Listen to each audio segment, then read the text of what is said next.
pa lamang po ako ay marami na akong kababalaghang naranasan. Ang tinutukoy ko pong mga karanasan ay tungkol sa mga maligno, pati na rin sa mga masasamang espiritu, tulad ng babaeng nakasuot ng blusang itim. At ang pinakahuli ay ang karanasan ko ukol sa aswang. Sa amin pong bakuran ay may malaking puno ng mangga sa gawing harapan. Sa gawing likuran naman ay may malaking puno ng akasya. Nagsimula po akong makaranas ng mga kababalaghan noong 7 taong gulang ako. Galing po kami noon mula sa pamilihang bayan. Nauuna ako noon sa aking mga magulang sa paglakad. Mula po kasi sa kalsada ay may lalakarin pa papunta sa amin. Pagpasok ko sa aming bakuran ay bigla na lamang may sumilip sa likod ng puno ng mangga na isa iyong maitim na nilalang. Mahaba ang buhok nito na magulo, kung kaya napasigaw po ako ng malakas at nagtatakbong pabalik sa mga magulang ko. Habang tumatakbong pabalik ay umiiyak na ako sa tindi ng takot na aking nararamdaman. Sa kasamaang palad ay nadapa po ako at tumama ang uso ko sa bato at dumugo ito. Mabilis pa rin akong bumangon dahil sa takot na baka sumunod ito at abutan ako. Nang makasalubong ko na po ang aking mga magulang ay nataranta sila dahil sa marami ng dugo ang nagkalat sa bibig ko. Ganon din sa aking damit sa gawing dibdib. Hindi ko po makakalimutan ang tagpong iyon dahil sa nabungi po ako sa pangyayari na iyon. Pinunasan nila ang bibig ko at braso na nagkaroon ng galos, bunga ng pagkakataba ko. Nang mag-usisa ang aking mga magulang ay ikinuwento ko ang tungkol sa aking nakita. Naniwala naman sila agad sa akin dahil na rin sa nakita nilang reaksyon ko. Putlang-putla di umano ako ng mga oras na iyon, paglalarawan ng nanay ko. At talaga naman po nanginginig ako sa takot. Pagbalik sa bahay ay halos ayaw kong lumapit sa puno. Nititigan man lang yun. Nang dumaan na kami doon ay pumikit ako at tinakpan ko pa ng aking kamay ang akin pong mga mata. Narinig ko ang aking tatay na sinabing wala naman mira, kaya pwede mo nang alisin ang kamay mo sa iyong mga mata. Pagmulat ko ay wala na nga roon ang nilalang, kaya napabulalas ako pero nandito lang yon kanina. Napatuloy pa rin ako sa pag-iyak. Pumasok na kami sa bahay at ginamot nila ako. Hindi mawala sa isip ko ang larawan ng nilalang na iyon na akin pong nakita paulit-ulit na bumabalik sa alaala ko ang mukha nito at nanlilisik nitong mga mata. Nang kakain na kami ng tanghalian at magkakaharap na sa pagkainan ng araw din pong iyon, ay bigla po ako nakaamoy ng mabango, bagong lutong ulam. Nagtaka po talaga ako dahil sa iba naman po ang nakahain na niluto ng nanay ko na nasa aming lamesa. Magtatanong pa sana ako sa kanila, ngunit naunahan ako ng tatay ko at sinabing kakain na. Pagkatapos naming kumain, ay naupo ako sa bangko sa aming pinakasala. At parang pagod na pagod ako. At hindi ko na namalayang nakatulog na pala ako.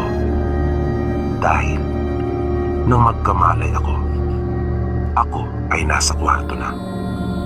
At naririnig ko ang boses ng aking tatay na parang may kinakausap ito sa labas. Kung kaya, bumangon po ako at napasilip upang alamin kung sino ang kanyang kausap. Agad kong napansin na hapon na pala nang mapatingin ako sa bintana. Pagtungaw ko, ay laking gulat ko nang aking malaman kung sino ang kaharap niya na kinakausap. Iyon ang nilalang na nakita ko. Pero hindi na ako nakaramdam ng matinding takot. Hindi katulad nung una ko itong makita. Dahil na rin siguro sa kausap siya ng tatay ko. Napaisip ako. Sa takbo kasi ng kanilang usapan ay tila matagal na silang magkakilala. Napaminsan-minsan pa nga ay nagkakatawanan pa sila. Kinagabihan nang naghahapunan na kami ay narinig ko ang pagkakalansingan ng mga kutsara at tinidor. Ganon din ang mga platong yari sa lata. At narinig ko ang aking tatay na nagsabing kumain na raw ako. At ibinaling ko na ang aking atensyon sa pagkain na sa aming hapag. Habang kumakain ay may gumugulo sa isip ko. Nasusulyapan ko ang tatay at nanay ko na paminsan-minsan ay tumitingin sa akin. Ngunit tahimik lang sila na parang pinagmamasdan nila ako. Kaya hindi na ako nakatis pa. Tinanong ko na sa tatay ko ang tungkol sa nilalang at bakit kausap niya ito. Sinabi ng tatay kong matagal na raw niya itong kaibigan. Binata pa lamang siya. Kinausap niya ang kanyang kaibigan upang ipaalam ang nangyari sa akin dahil sa pagpapakita niya. At panay nga di umano ang paghingi nito ng dispensa. At sinabing hindi nito sinasadya. Hindi daw kasi niya inaasahang ganoon katindi ang aking magiging reaksyon. Nagpatuloy po ang pagpapakita sa akin ng kaibigan ng tatay ko na noong huli po ay nasanay na rin ako. Maliban po sa kaibigan ng aking tatay ay madalas pa akong makakita ng iba pang mga nilalang sa paligid ng aming bahay. Ang isa pang hindi ko makakalimutan na tumatak talaga sa aking isipan ay nang makakita ako ng isang babaeng nakasuot ng blusang itim.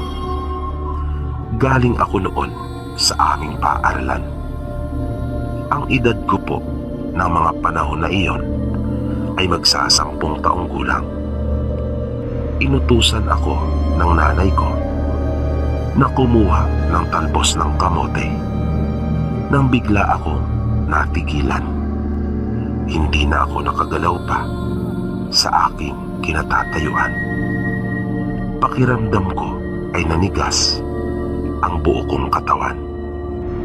Wala ring lumalabas na anumang kataga sa bibig ko, na kahit na nga ng mga oras na iyon ay tinatawag ko na ang nanay ko. Nakita ko po kasi ang babae na nakasuot ng kulay itim na damit, na parang bumalik ako sa panahon ng mga Kastila. May mga 5 dipa ang layo niya mula sa malaking puno ng akasya na nasa likuran ng aming bahay. At ito ay nakatitig sa akin. Hindi naman matalim ang pagkakatitig niyang iyon sa akin. Hindi ko napapakasan ng galit ang mukha nito, pero natakot talaga ako at sobrang kinabahan dahil sa duguan nito na ang mukha niya ay may bahaging natuklap ang balat na may kalaparan iyon at tila may gilid ito sa leeg na mapapansin mong talaga ang malaking hiwa mula roon. Nanatili lang ako sa aking kinatatayuan na hindi umiinig. Nang binawi na niya ang pagkakatingin niya sa akin, ay naglakad na ito papunta sa puno. Ngunit bago ito tuluyang maglaho, ay muli niya akong tinitigan na dahil doon ay napapigit ako. Ngunit agad din akong tumilat dahil naisip kong baka lumapit ito sa akin. At pagmulat ko nga ay wala na ito roon. Habol-habol ko ang aking paghinga matapos iyon dahil ang bigat ng pakiramdam ko noong mga panahong nakatitig siya sa akin. Mabigat iyon sa dibdib na parang hindi ako makahinga. Nang makapasok ako sa bahay, ay tinanong ako ni nanay kung ano daw ang nangyari sa akin at bakit ang tagal ko. At putlang-putla di umano ako. Noong ako naman po ay high school na, ay may karanasan pa akong muntik ko nang ikamatay. Minsan po kasi ay may dinaluhang kasalan ang aking mga magulang. Hindi po ako nakasama dahil sa walang maiiwan sa aming bahay at mag-aasikaso ng aming mga alagang hayop. May baka na po kasi kami noong mga panahon na iyon at may kalabaw din na paalaga sa amin. Katatapos ko lang mananghalian nang may narinig akong tao na nasa labas. Isa itong babae na may hawak siyang pahabang kahon na maihahalin tulad sa isang pencil case at nakabackpack ito. Nang tanungin ko siya kung ano ang pakay, ay agad niya akong inalok ng perlas at kwintas. Baka gusto ko raw bumili. Sinabi kong wala akong pera, kahit na nagagandahan ako sa kanyang iniaalok. Makailang ulit pa niya akong kinumbinsi. Sinabi kong estudyante pa lamang ako, kaya sinabi niyang sabihin ko raw sa aking mga magulang na bilhin iyon para sa akin. Sinabi ko sa babae na wala akong kasama. Wala ang aking mga magulang. Nag-iisa lang ako. Kaya wala talagang paraan na pwede mangyari ang gusto niya. Noong huli ay nakiusap na lang siya na kung maaari bang makiinom ng tubig dahil sa malayo na raw ang nilakad niya at siya ay uhaw na. Pinagbigyan ko naman ang pakiusap ng babae, kaya pumunta ako sa kusina at kumuha ng kanyang maiinom. Pero binilisan ko kasi nag-aalala ako na baka masalisihan niya ako. Kahit na mahirap lang kami, ay may mga ilang gamit na naroon sa sala na pwede niyang mabitbit. Wala kasi kaming kalapit na bahay at malaburol ang kinatitirikan ng aming tahanan. Kung kaya, madali niyang magagawa iyon kung sakali. At walang iba na makakapansin sa kanya. Pagkatapos niyang makainom, ay nagmamadali na itong umalis nang hindi man lang nagpasalamat at walang binitawan na kahit isang salita. Maya-maya ay dumating ang aso naming si Bantay. Di ko alam kung saan ito galing pero galit na galit ito at kinakahulan ang babae na papalayo. Ngunit tanaw ko pa ang likod nito na ang daang tinahak ay hindi ang palabas papunta ng kalsada. Nang mga hapon na, habang nagsisipak ako ng kahoy, ay nakaramdam ako ng pananakit ng tiyan. Kaya hindi ko na tinapos ang ginagawa ko at pumasok na ako ng bahay. Hinanap ko ang pampahid ni nanay at naglagay ako sa aking tiyan. Hindi ko na nagawa pang magsaing at maganda ng hapunan dahil tumindi ang pananakit ng tiyan ko. Naisip ko rin na busog naman sila dahil sa kasalan ang kanilang pinuntahan. Nilatagan ko ng kumot ang mahaba naming upuan sa sala at doon nahiga. Madilim na ay wala pa rin sila nanay at tatay. Sinikap kong makatulog para di ko na maramdaman pa ang sakit. Pero hindi ko magawa. Nang mga oras na iyon ay halos mamilipit na ako sa sakit. Naluluha na ako sa tindi ng kirot. Napakiramdam ko ay sobrang init na pinagpapawisan ako ng todo. Nang bigla kong narinig ang aming aso na kumahol kaya napasilip ako sa siwang ng bintana sa pag-aakalang ang aking mga magulang na ang dumating.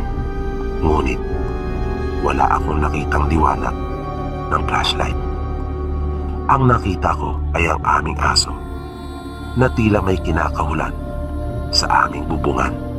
Kaya kinilabutan ako at nakaramdam ng matinding takot. Dahil noon ko pa lamang nakitang umasal ng ganon si Bantay. Hindi ako kumilos. Nakiramdam ako mabuti. Sobrang lakas na ng kabog ng dibdib ko noon. Lalo na nang makumpirma ko mayroon nga na nasa bubungan namin na dahan-dahan itong kumikilos doon. Gustuhin ko mang sumigaw upang humingi ng tulong ay alam kong walang makakarinig sa akin at baka lalo lang ako nitong atakihin. At narinig ko ang mahinang huni nito. Tunog iyon na noon ko pa lamang narinig sa tanang buhay ko. Nang bigla po akong nagulat at napasigaw ng ubod lakas. Nang sumilip ako sa siwang sa pag-asang parating na ang aking mga magulang. Nang makita ko ang isang nakakatakot na imahe. Noong una ay hindi pa naging malinaw iyon sa akin. Pero nalaman kong isa iyong mukha pagkat ang mata kaagad nito ang nakatawag ng pansin sa akin. At ang mga pangil nito na nababalutan ng makapal na laway. At may buhok ito na animoy alambre sa tigas dahil sa pagkakaayos noon. May kahabaan ang tenga. Gayon din ang uso nito dahil na rin siguro sa kanyang mga ngipin na nakauslit. At ito ay nakatiwarik. Kahit namimilipit sa sakit ng tiyan, ay hindi ako tumigil sa kasisigaw. Napakiramdam ko pa nga ay halos mawalan na ako ng boses at malay. Naisubsob ko na lamang ang aking ulo sa tuhod habang nakaupo na tinatakpan ko ng aking mga kamay ang aking mukha. Nang ilang sandali lang ay may narinig akong malakas na hampas at nasundan iyon ng isang pagdaing ng nasaktan at may lumagpak. Kaya mabilis akong napasilip na muli sa siwang ng bintana habang hawak-hawak pa rin ang sumasakit kong tiyan na baka dumating na ang mga magulang ko. Ngunit madilim pa rin sa labas. Walang palatandaan na dumating na sila. Habang nakasilip ay napasulyap pa ako paitaas para siguraduhin wala na nga ang aswang. Nakahinga ako ng maluwag nang di ko na ito makita na naroon. May mga kalahating oras pa ako namimilipid sa sakit na naghintay. Nang sa wakas ay dumating na rin ang aking mga magulang. Umiiyak akong ikinuwento sa kanila ang nangyari. Lumabas ang tatay ko. Makaraan ang ilang minuto ay nagbalik ito at may dalang mga dahon. Nilapatan ni tatay ng lunas ang tiyan ko. At habang ginagawa niya iyon ay sinabi niyang kanyang nakausap ang kaibigan. At aswang nga daw ang may gawa noon sa akin. At iyon daw ay ang babae na Alahira. Lubos nga daw na pinasalamatan ni tatay ang kanyang kaibigan dahil sa ginawa nitong pagbabantay at pagtatanggol sa akin. Nais ko lang pong ibahagi ang naging karanasan ng aking lolo na kanyang ikinuwento po sa akin. Doon po siya naninirahan sa probinsya at may 62 taong gulang na. Nangyari po ito, may 4.5 dekada na ang nakakaraan. 3 po silang magkakapatid. Simple lang po ang kanilang pamumuhay sa kanilang probinsya. Asa lamang po ang kanilang mag-anak sa pagtatanim. Elementarya lang ang tinapos ng lolo ko. Gusto niya sanang magpa-Maynila upang magtrabaho noon.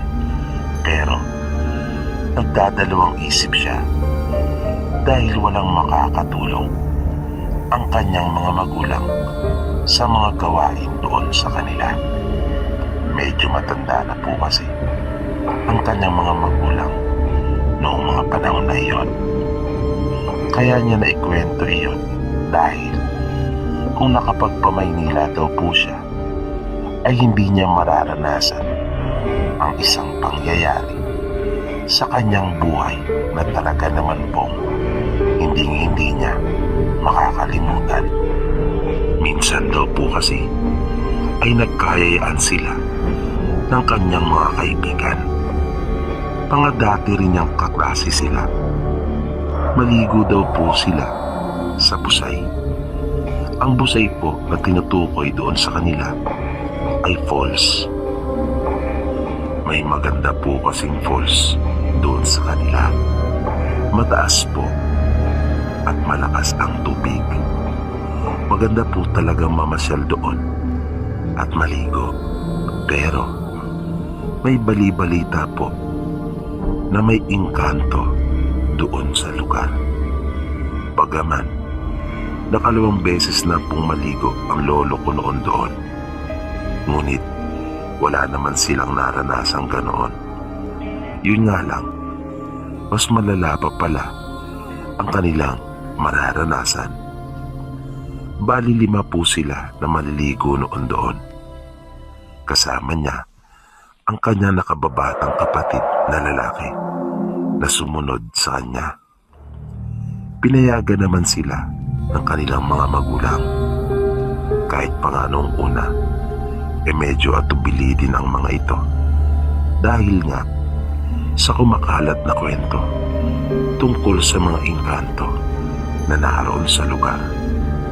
Ayon po kasi sa kwento, may ilang mga bata na hindi na umano nakauwi sa kanila dahil sa nawala ang mga ito doon. Ang sabi naman ng iba ay nalunod daw ang mga ito. Magkaganon pa man, tulad po ng nabanggit na, ay 2 beses nang nakaligo ang lolo ko doon, kasama din ang kanyang mga kaibigan, at napagkasunduan nga nilang maligo muli doon.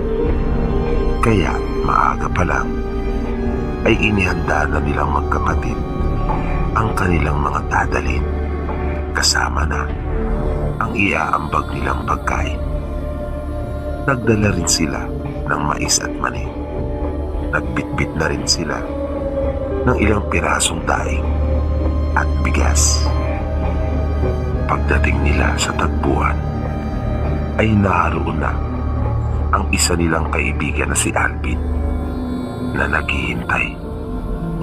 May kalayuan ang busay na pupunta nila. Halos 2 oras na lakaran. Wala naman kasing masasakyan papunta doon dahil sa nasa bundok ito. Ilang minuto pa silang naghintay bago dumating ang 2 pa nilang kasama. At sinimulan na nila kaagad ang paglalakad para maaga nilang marating ang busay. Sa daan ay masaya pa silang nanguha ng mga bayabas. Pasado 8:00 na nang dumating sila doon. Pumili lang sila ng magandang lugar na paglalagyan ng kanilang mga gamit, at pagkatapos ay agad na silang lumublog sa tubig. Masaya silang lumangoy sa malamig na tubig ng lawa ng busay. Wala silang tigil at halos hindi maawat sa kulitan at tawanan. Nang mapansin nila na tirik na ang araw, ay saka pa lamang sila humintong sandali sa paglangoy at nagpasyang kumain.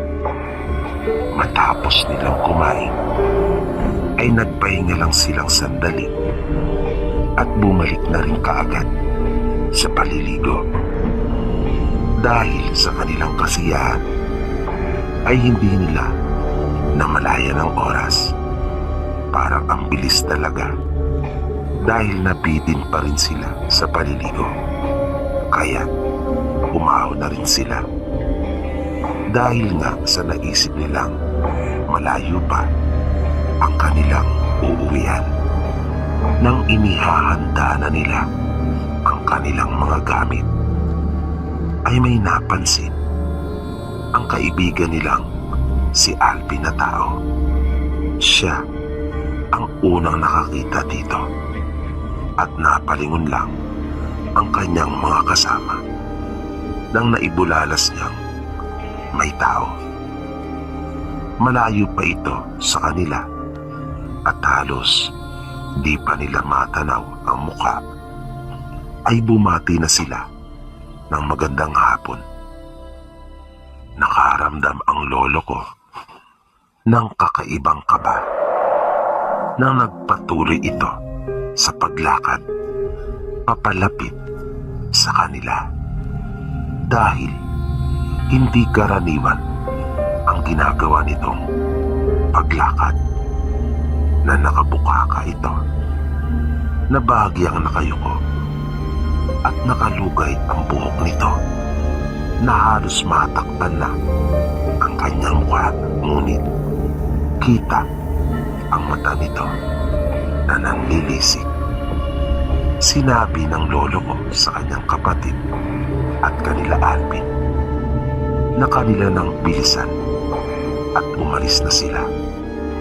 Naagad din naman nilang naintindihan ang ibig niyang sabihin. dahil sila man ay hindi na rin komportable noong mga panahon na iyon. Kinakabahan na rin sila, kaya mabilis na nilang dinampot ang kanilang mga dala at umalis. Pero napansin nila na nagdudumali na rin ang tao na kanilang nakita. At nang mapasulyap sila, ay may nakita pa silang isa pa na kasama ito na nakasunod, na parang mas agresibo ito dahil nakita nila na ikinukumpas-kumpas pa nito ang isa niyang kamay, habang ang isa naman ay may hawak na itak at umiiling-iling pa habang mabilis na papalapit sa kanila. Hindi na sila nagpatumpik-tumpik pa. Nanakbo na at talaga namang kumaripas. Sa takot ay hindi na nila alintana ang daan. Hindi na nila nagawang tuntunin pa ang kanilang dinaanan ng papunta doon sa Busay, dahil sa doon nang galing ang dalawang tao na kanilang nakita. Ang nasa isip na lamang nila ng mga oras na iyon ay makalayo sa dalawang tao na iyon. Ang totoo nga ay hindi nila alam kung karaniwang tao nga ba ang mga ito, dahil kakaiba talaga ang kanilang mga ikinikilos. Ayon kasi sa lolo ng lolo ko, mga bagong yanggaw daw ang mga kumikilos ng ganoon, dahil mas mga agresibo di umano ang mga ito. Nagtatakbo sila nang hindi nila alam ang direksyon na kanilang tinatahak. Sinabi ng lolo ko na kahit anong mangyari ay huwag silang maghihiwalay.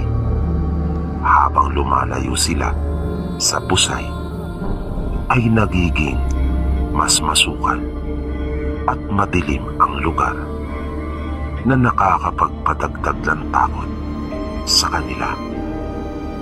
May nakita pa silang bahay na nakasara ang pinto at bintana. Malayo pa ay nagtawag na sila, ngunit wala silang narinig na anumang sagot, kaya nagpasya na silang wag nang magtuloy at pumasok sa bakod. At kahit hindi sila pumasok sa bakuran ng nasabing bahay, ay napansin nilang lahat ang masangsang na amoy mula roon. Kaya nagpatuloy sila sa pagtakbo. Ang nasa isip nila ay bahala na. Ang mahalaga ay makalayo at hindi maabutan ng mga humahabol sa kanila. Nang mga ilang metro na ang layo nila mula sa bahay, ay nakita nila ang dalawa na naroon at hindi na sumunod sa kanila. Nakita pa nila na ikinakampay ng isa ang kamay nito. Dahil sa hapon na, ay mas nagmadali sila. Naisip nilang lalong delikado kapag inabutan sila ng dilim sa daan. Lalo pa nga at wala silang dala na kahit anumang ilaw. Nang biglang napasigaw ng ubod lakas ang kapatid ng lolo ko, na ikinagulat nilang lahat. Ngunit nakahinga sila ng maluwag nang malaman nila ang dahilan ng kanyang pagsigaw, na kanya pang itinuro iyon sa kanila. Bagaman malayo, ay tanaw kasi ang dalawang malaking puno ng mangga na nasa itaas ng bundok, na may katabing malaking bato. Dahil doon ay mayroon na silang gabay. Matutukoy na kasi nila kung saan banda ang lugar ng kanilang bahay. Ngunit hindi doon natapos ang lahat, dahil mas nakakapanindig balahibo ang kanila pang nalaman. Sa unahan kasi ay may nakita silang bahay. Nag-aagaw na ang liwanag at dilim ng mga panahon na iyon. May nakita silang usok na nagmumula sa pinakadapog ng bahay, kaya naisip nilang may tao doon. Bago pumasok sa bakuran ay nanawag na sila, at di nga sila nagkamali, dahil sa may lumabas na isang babae na halos kaidaran lang nila, at maya-maya ay isang matandang lalaki naman ang nakasunod dito. Agad silang nagmagandang gabi dito. Unti-unti nang kumakalat kasi ang dilim ng mga oras na iyon.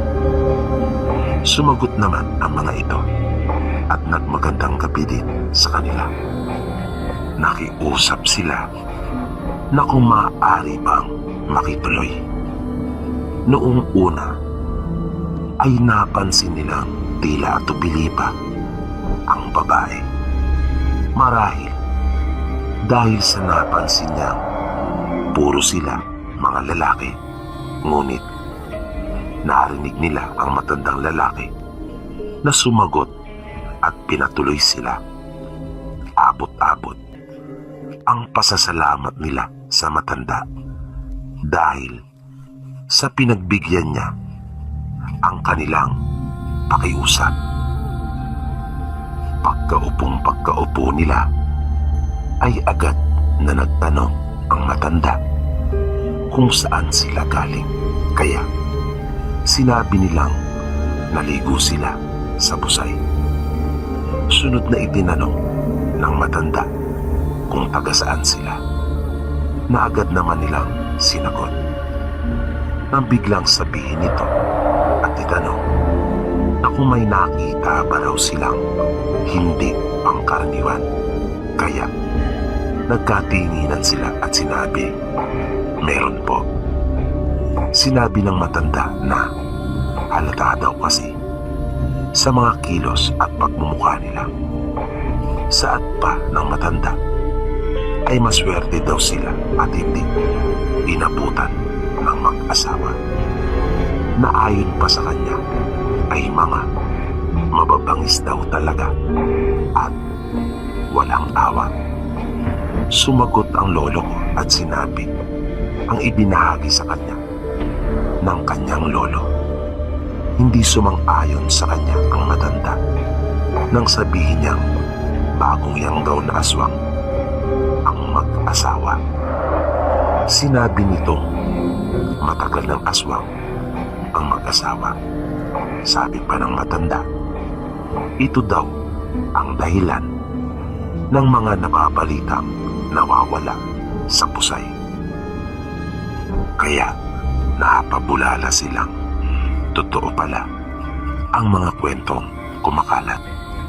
Sumagot ang matanda at sinabi, oo, ngunit hindi daw engkanto ang may kagagawan tulad ng mga kumakalat na napapabalita, kundi ang mag-asawa.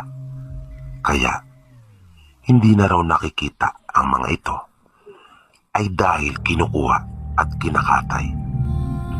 Kung saan daw ibinabaon ang mga buto ay iyon ang hindi niya alam. Ngunit sigurado di umano ito dahil sa minsan nang nasaksihan na may kinuha na bata ang mag-asawa.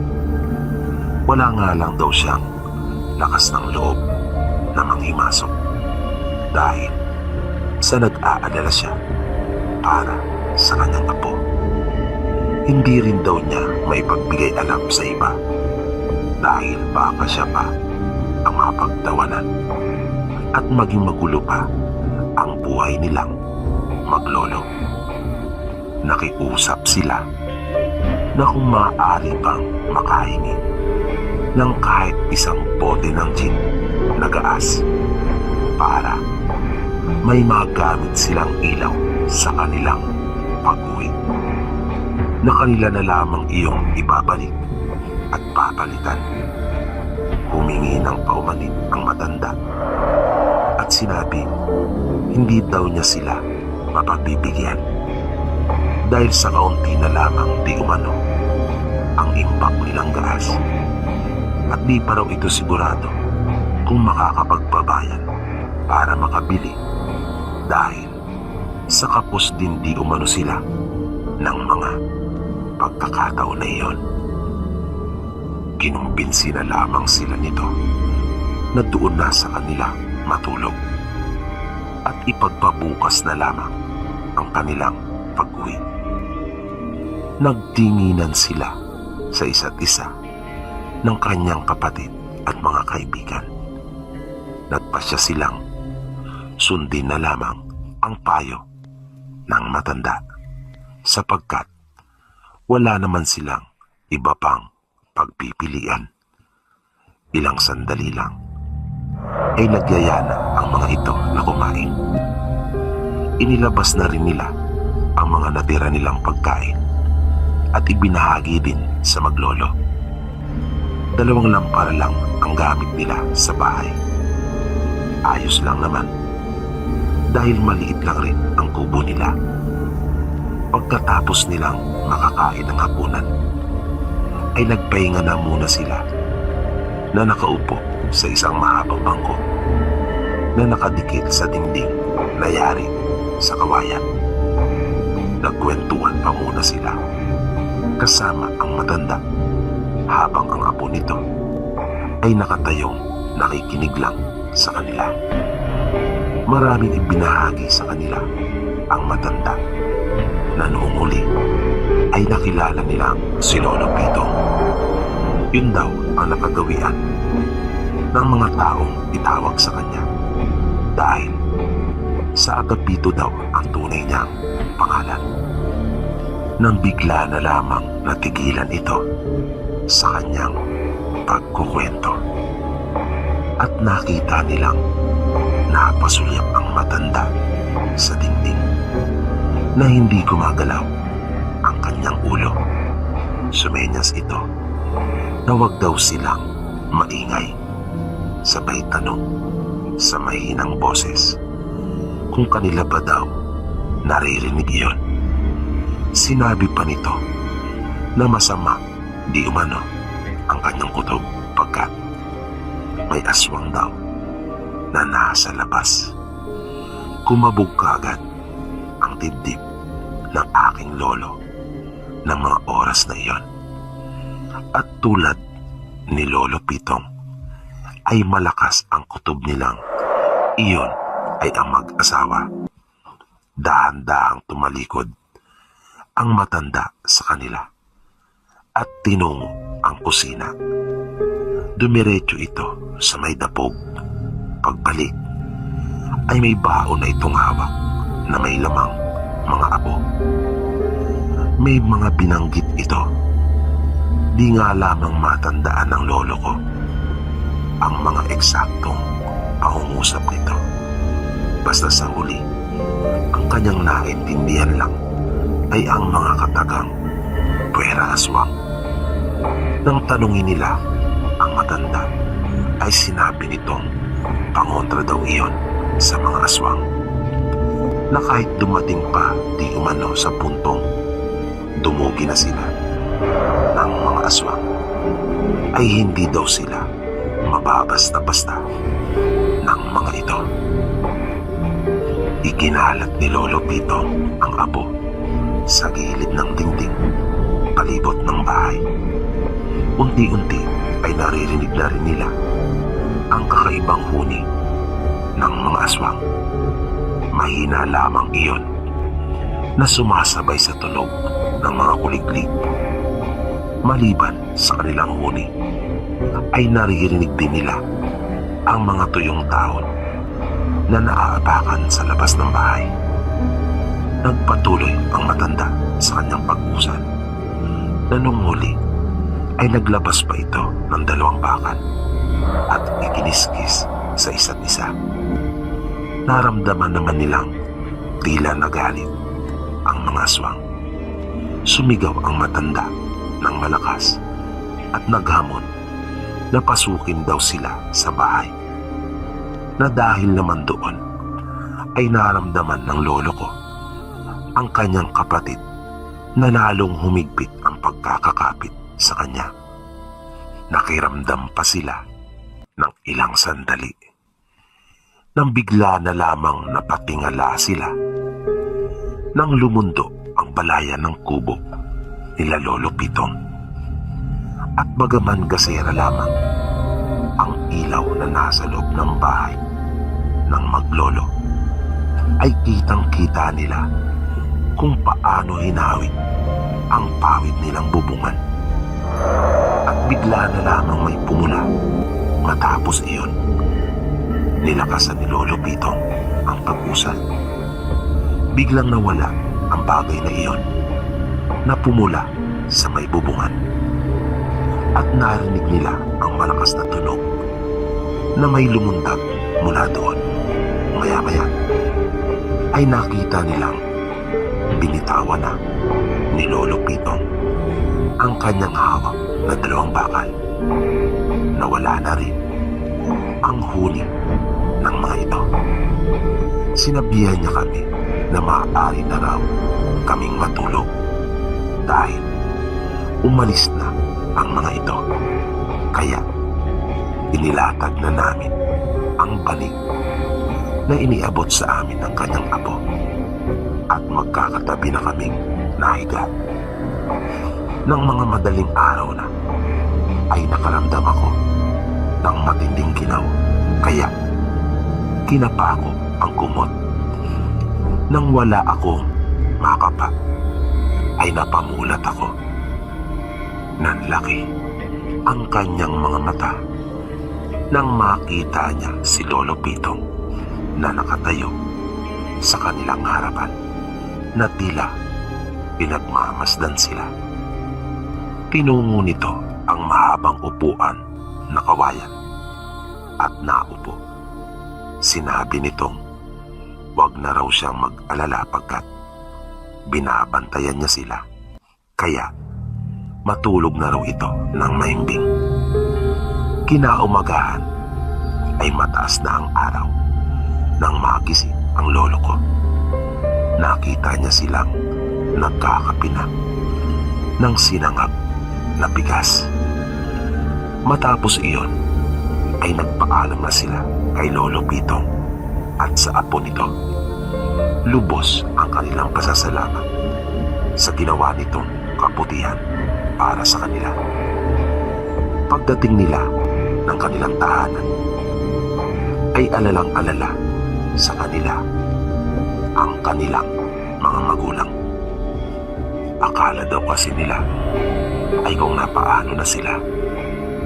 Sinabi naman nila na totoo ang kumakalat na balita tungkol sa busay, ngunit hindi maligno o engkanto ang may gawa, kundi ang mag-asawang aswang. At kanilang ikinuwento ang kanilang mga naranasan.